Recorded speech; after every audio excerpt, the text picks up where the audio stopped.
নোহোৱা নোপোজা ঘটনা প্ৰথমবাৰৰ বাবে বহুত দেখিলো যোৱা 4টা দিনত, তাকেই লিখি ৰাখো। 1. অসমৰ প্ৰত্যেক ঘৰ মানুহৰ ঘৰৰ সদস্যৰ একেলগে অকাল মৃত্যু হোৱা দেখিলো। 2. তেওঁ কৈ যোৱা ধৰণেৰে তেওঁ গীত, কথা, সুৰেৰে প্ৰতি নগৰ, প্ৰতি চহৰ, প্ৰতি গাঁও, প্ৰতি চুবুৰী, প্ৰতিটো তিনিআলি চাৰিআলি, প্ৰতিটো অফিচ কাছাৰী, প্ৰতিখন শিক্ষানুষ্ঠানত একেজন মানুহকে শ্ৰদ্ধাঞ্জলি দিয়া দেখিলো। 3. অসমখন স্তব্ধ হৈ যোৱা দেখিলো। কাকো কোনেও অনুৰোধ নকৰাকৈ সকলো ৰৈ যোৱা দেখিলো। 4.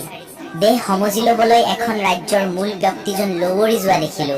এখন ৰাজ্যৰ মুখ্যমন্ত্ৰীজনে আঁঠু কাঢ়ি প্ৰণাম কৰি থকাৰ বিৰল দৃশ্য দেখিলো। 5. এখন ৰাজ্য 4টা নিশা উজাগৰে থকা দেখিলো। 6. 10 লক্ষাধিক অনুৰাগী সেই যাত্ৰাত অংশ লোৱা দেখিলো। 7. মৃত্যুৰ পাছতো ৰেকৰ্ড গঢ়া দেখিলো। সেই যাত্ৰাত অংশ লোৱা অনুৰাগীৰ সংখ্যা হিচাপত এছিয়াৰ বৃহত্তম ভিৰ দেখিলো। পৃথিৱীৰ ইতিহাসত সংগীত শিল্পী হিচাপত দ্বিতীয় বৃহত্তম ভিৰ দেখিলো। প্ৰথম Michael Jackson. 8. The humming king of the world নামেৰে গুগলে স্বীকৃতি দিয়া দেখিলো। 9. মৃতকৰ প্ৰতি জীৱ জন্তুৰ ভাল পোৱা দেখিলো। কি কুকুৰ, কি বান্দৰ, কি ঘোঁৰা, কাউৰী, উদণ্ড হাঁহে এখন্তেক ৰৈ চকুলো টোকা দেখিলো। 10. অসম সাহিত্য সভা, সদ অসম ছাত্ৰ সন্থা আৰু চৰকাৰৰ তত্বাৱধানত সিদ্ধান্ত লোৱা দেখিলো। 11. পাহাৰ সদৃশ গামোচাৰ দম দেখিলো। লগতে প্ৰত্যেক জনগোষ্ঠীয় গামোচা দেখিলো। 12.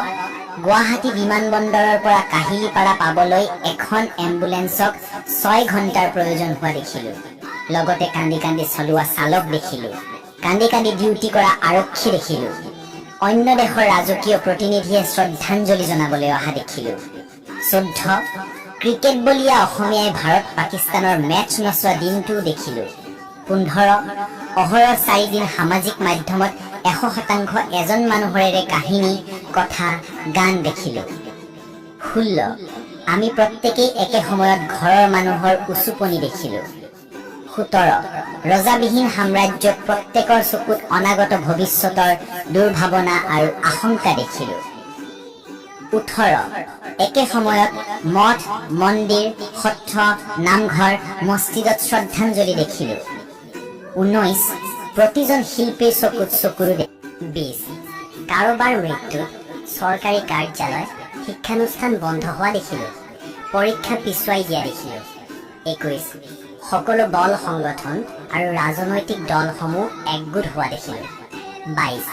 ভৱিষ্যত প্ৰজন্মৰ বাবে হাত ভৰিৰ চাপ সংৰক্ষণ কৰা দেখিলো। অন্ত্যেষ্টিক্ৰিয়া নকৰি কাৰোবাৰ দেহটো সংৰক্ষণ কৰাৰ দাবী দেখিলো। 23. বিমানবন্দৰত দেহটো আহি পাওঁতে সকলোৱে নিজৰ কৰ্তব্য এৰি জয়ধ্বনি দি প্ৰাণপণ দৌৰ দিয়া দেখিলো। 24. ট্ৰাক ৰেলী, এম্বুলেন্স ৰেলী দেখিলো। 25. দ্য নিউ ইয়ৰ্ক টাইমছত মৃত্যুৰ বাতৰি পৰিৱেশন দেখিলো। 26. বিশ্বৰ উচ্চতম বুৰ্জ খলিফাত দিয়া শ্ৰদ্ধাঞ্জলি দেখিলো। 27. আমেৰিকান বেণ্ডে মায়াবিনী সুৰ তোলা দেখিলো। 28. প্ৰতিজন ৰাষ্ট্ৰীয় পৰ্যায়ৰ নেতাই শ্ৰদ্ধাঞ্জলি দিয়া দেখিলো। 29. BCCI সন্মান জনাই আগন্তুক মহিলা বিশ্বকাপ ক্ৰিকেটৰ উদ্বোধনী অনুষ্ঠানত 30 ছেপ্টেম্বৰত এজন মানুহৰ জীৱনী ভিত্তিক অনুষ্ঠান ৰখা দেখিলো। 30. ভ্ৰাম্যমাণ থিয়েটাৰ ৰখাই দিয়া দেখিলো। 31.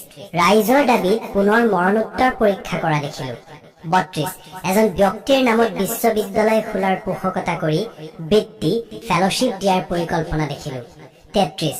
বিশ্ববিদ্যালয়ৰ উপাচাৰ্যক মাৰপিট কৰা দেখিলো। 34.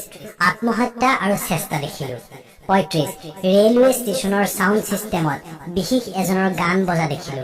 36. কেতিয়াও নঘটা প্ৰকৃতিৰ নানা ৰূপ দেখিলো। সেই বিশেষ ব্যক্তিজনৰ আকৃতিৰ একাধিক ডাৱৰৰ চপৰা দেখিলো। ওলটা ৰামধেনু দেখিলো। ক'তো বৰষুণ নিদি কেৱল এই বিশেষ ব্যক্তিজনৰ কাষতহে বৰষুণ হোৱা দেখিলো। 37. অসম সাহিত্য সভাই ভাৰত ৰত্ন উপাধি প্ৰদানৰ বাবে দাবী জনোৱা দেখিলো। ৰব আৰু ঢেৰ দেখিলো। ৰৈ যোৱা বহু আশা দেখিলো। আটাইতকৈ দামী সংগীত শিল্পীজনৰ অনাটন দেখিলো। আটাইতকৈ চেনেহৰ সম্পত্তিৰ প্ৰতি কৰা এচাম দানৱৰ অযত্ন আৰু অৱহেলা দেখিলো। কুহাৰ্থ দেখিলো। ইমানখিনি দেখাৰ পাছত এতিয়া এটাই বাকী আছেগে, যাৰ বাবে আজি কাৰো চকুত টোপনি নাই। আজি যে তেওঁৰ শেষ ৰাতি, আজি মায়াবিনী ৰাতি। আমাৰ সন্তানে যেতিয়া সুধিব ইমান আথোন টোকাৰি কৈ থোৱা এইখন কাৰ ফটো, তেতিয়াই বাস্তু কৰি শুনাম, অনুমান কৰি ল'ব তেওঁ কোন আমাৰ বছ জুবিন দা।